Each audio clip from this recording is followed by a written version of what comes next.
Gaban showed what it means to be the Pirate King's wings in the latest chapter of One Piece. Gaban puts on an impressive performance against Imu right after Imu just kind of shit on Loki and Luffy. And this is something that I did not expect because I had Gaban and Rayleigh just above Zoro and Sanji coming into this fight. I don't think they're on that Kizaru level that was clear on Sabaody, but they are performing very well in this chapter. This moment from Gaban has made me reevaluate how strong Prime Gaban and Rayleigh were. And that has massive implications for Sanji and Zoro. So the first thing I want to do is compare Gaban's performance to another old character, and that's Garp, because Garp is someone who is put on this pedestal as equal to Roger, and we get to see old Garp fight on Hachinosu against Kuzan and some of the Blackbeard pirates. And Garp looks insanely powerful on Hachinosu. He's able to still use these Conquers Haki's attacks. He's able to still use his insane level of speed. We see him blitzing around the island. He still has really good endurance and pretty good durability. I think that his endurance and durability is stronger than Gaban and Rayleigh's, but still, like the speed feats and the hockey feats, Gaban showed in this chapter that he can hang with Garp. I was thinking that the gap between Garp and Gaban was a lot farther apart in their old age, but it's actually a lot closer. So that makes you think, what was the gap between Prime Gaban and Prime Garp? Did Garp age way worse than Gaban did? So that's why the gap is a lot closer now? I don't really think so. Because this isn't really anything new, and most of the gas throughout the series for the Pirate King wings came through Rayleigh, because we've only gotten introduced to Gaban in this arc. But if we look back through the story at the moments where Oda's trying to gas up the wings of the Pirate King, when you look at a lot of these situations, you really kind of underestimated Rayleigh and Gaban in them in these moments. Like when Garp is gassing up Rayleigh when talking about Marine 4, like, okay, we can't handle Whitebeard and Rayleigh at the same time, a lot of people didn't really take that seriously. But it's like, really, if Prime Rayleigh was really close to Prime Whitebeard, what does an old Whitebeard compared to an old Rayleigh look like? They might be relatively close, and Whitebeard did really well on Marineford, so maybe Rayleigh would have too. And this clash against Kizaru, I think that maybe Kizaru couldn't get past Rayleigh. Like, yes, Rayleigh was going to get tired, and he started to get tired. That's the issue with these old guys. They just don't have the endurance that they used to. But that's the thing, is if Rayleigh started trying and started using his hockey attacks and used his full arsenal, I think he would have actually done pretty well against Kizaru. And finally, this moment against Blackbeard, we all just kind of assumed like, okay, Blackbeard, what the fuck are you doing getting so scared of Rayleigh for? Like, Blackbeard, obviously you should be able to take out Rayleigh, but then seeing Gaban's moment, it's like, dude, Rayleigh probably could have packed up Blackbeard because there's no devil fruit for Rayleigh. He would have just used hockey. So maybe Oda's always been trying to tell us this, that okay, these wings of the Pirate King are actually pretty fucking strong and actually comparable to these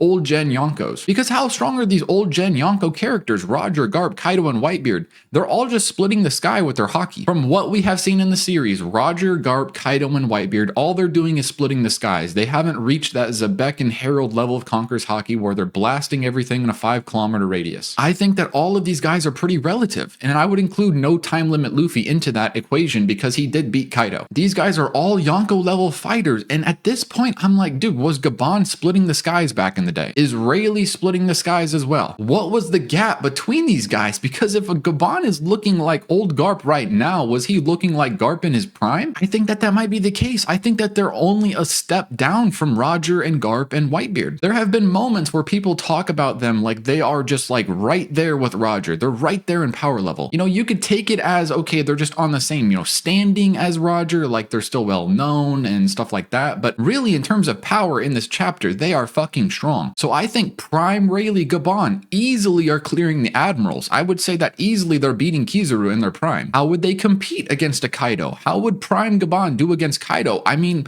after this chapter, I think pretty well. He's keeping up with Imu, and his hockey looks insane. And Gaban has some of the craziest fucking observation hockey we've seen in the series, just like below Shanks. Even Kaido wasn't doing that with observation hockey. He was not looking into the future like Gaban was. So really, this chapter has just recontextualized a lot of this stuff for Rayleigh and Gaban. And this is kind of the second part of the video. I think that this has big implications for Zoro and Sanji. The new generation always surpasses the old generation in most cases, and I think that for our main characters, that is obviously going to be the case. Zoro and Sanji will be as strong, if not stronger, than Prime Rayleigh and Prime Gaban. That has always been the assumption. Like, I think everyone assumes that. This is nothing new. So if Gaban and Rayleigh's ceiling just rose too close to Kaido level, then Zoro and Sanji are going to follow suit. Before, I was like, okay, they're just slightly above Admiral level in their prime. So, okay, Zoro and Sanji, they're going to be fighting Admiral level characters here soon. But really, it's like after this chapter, I'm like, man, we're going to be fighting Yonko caliber characters at the end of the series. So I think that when we look at some of the characters in these final matchups, we need to start placing their power level a lot higher than you would have first assumed. Because if Sanji is going to be passing Prime Gaban, and Prime Gaban is close to the Kaidos and stuff like that, maybe a step below them,